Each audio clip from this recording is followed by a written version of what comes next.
So I went to go pick up a new smoker today, went to 5 different stores, they were all sold out, and what we're going to do is go ahead and use Old Faithful again. 20 years of service and still going strong.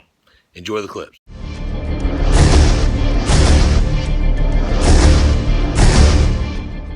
What's up, Internet? Big J with Big J's Extreme Fitness. Man, it's been a long time since I've used a stove smoker, probably at least 4 months. And not that I was going to betray this smoker, didn't have any plans, was just maybe thinking on picking one up that was on special. Good thing I didn't, though. This is a good old smoker, been around for a long time, and decided to go ahead and get it seasoned and cleaned out. So this video is going to show you guys how I clean this thing and get it ready to smoke some good food. So the firebox and the grate that was on top of there, that was kind of a make-ready bean cooker, I wanted to show you guys and gals. And then what I do is take me a shovel, scrape out the tops and the sides, which is the most important part of cleaning your smoker and your grill if you hadn't used it in a long time. And it's going to take a couple of times to scrape this old thing clean. But I was just knocking the big dust and rust off of it. I'll be back to do that more. But scraping the tops and the sides, using an old bowl to clean out the big excess mess of it, because you don't want anything falling on your food while you're cooking and eating later on, especially if you got company. They come over, man, what's wrong with your food, Big J?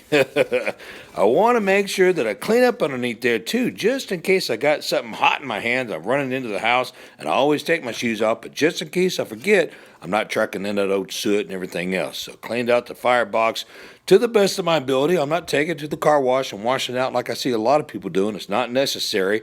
You're not going to die from some of that old stuff in there. But like I say, I like to clean it a little bit and get it seasoned and prepped and ready to cook again. Now that old smokestack there, I'll take me a stick from the tree next to my garden there and grab it and push it through there and get some of that old junk, maybe a cobweb or a wasp nest or no telling what can get in there. So clean that thing out too so you can smoke your food right. And this is the hydration bowl. Doesn't have anything to do with this part, but I do clean it out a whole lot better than you saw. That keeps the food from drying out, and I'll talk to you more about that in the next video. But I usually take a handful of charcoal, get it piled up in there like a little teepee formation. I walk around, I got tons of dead sticks in the yard because I got an old oak tree and pecan tree and a couple other trees laying around there in the back. So I'll grab some of those little sticks for my kindling, take it on over beside the grill, throw it on the ground there and start breaking it up and making little piles of it, because when you make a little teepee from small wood to bigger wood, it catches a whole lot faster and it keeps it going a lot longer. You put you a big old piece of wood on there and throw you some accelerant on it and light it up. The accelerant burns off and the wood is still green or just stick and not burn through. So I like to build my teepee like I talked about there, starting with the small sticks and working my way to the bigger sticks. Once I got that built up, I go and find me some even bigger sticks.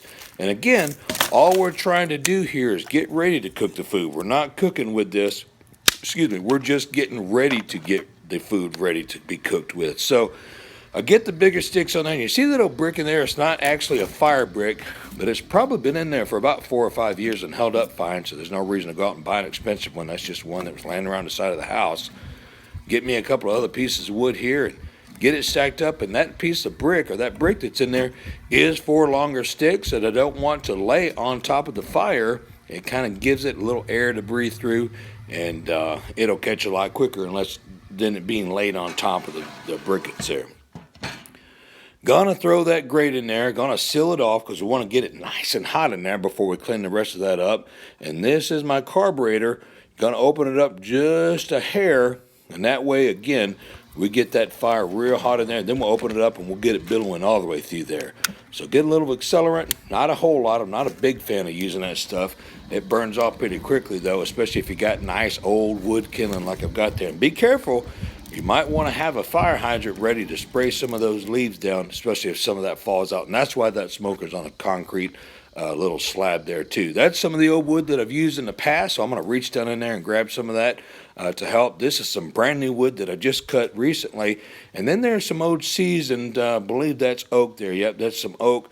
And then there's some pecan there too. And that's exactly what I love to use when I'm cooking my food. So speaking of pecan wood, this old pile used to be about 6 foot tall, and we got it down to about 2 or 3 foot now. So going to be cutting from that, bringing it over, got the fire going, so I'm going to open it up a little bit more, and that's going to get the fire all the way down there, and it's going to start smoking and seasoning and and, developing that good flavor taste again. I don't like it to taste like metal. I'm telling you, I've been smoking food for over 30 years, and if that old grill or smoker that you're using is completely cleaned out, you're not really going to have that seasoned taste. And this is just me speaking from experience. I know a lot of people have a lot of different ideas and opinions on how to cook food and how to smoke food, but just showing you, we got it opened up and it's sucking that fire through there.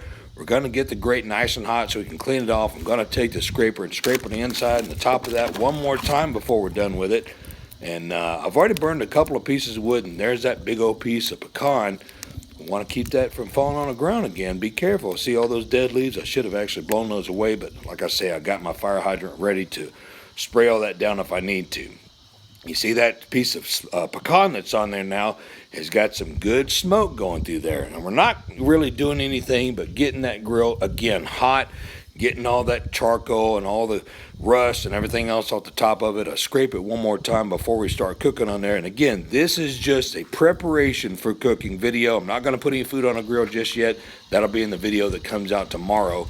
But once again, showing you how we carburet this. Got a little screw there that's bent. I'll close that door to close it all the way off. But again, the purpose of this video, or purpose of this task, is to get that nice and hot and scrape it all off. I'm going to actually finally got up to about 300 or 400 degrees. We're going to start scraping it, getting some of the excess rust off of there. And this is a process, man. It's going to take us a little while to get that completely clean, because there's nothing worse than, again, anything falling from the top of that grill, that makes the food taste bad, or anything that's on that grate there that'll make it taste bad again. Now, I like to take an old onion, scrape it all over that grill, and see, it kind of gets it wet too. You see how it's getting darker in color? And then I'll take my grate, or my bristle there, and I'll scrape it off one more time, or probably 2 or 3 more times as the temperature goes back and forth from 200 to 300 to 400 and so forth. There's no temperature gauge on this bad boy. I just kind of lean back and see how high that mirage of heat looks. Every inch or so is about 200 degrees. Opening it back up, got some more wood on there, and we're just about done, so stay tuned. I'm going to sit back and enjoy this fire for the next couple hours, and I'm going to be getting ready tomorrow to be cooking everything that I picked up a couple days ago.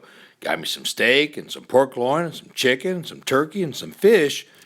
Like I say, we'll be cooking and posting another video in the next day or so. Until next time, 10 Cent Rules, train hardcore, and we'll see you next video.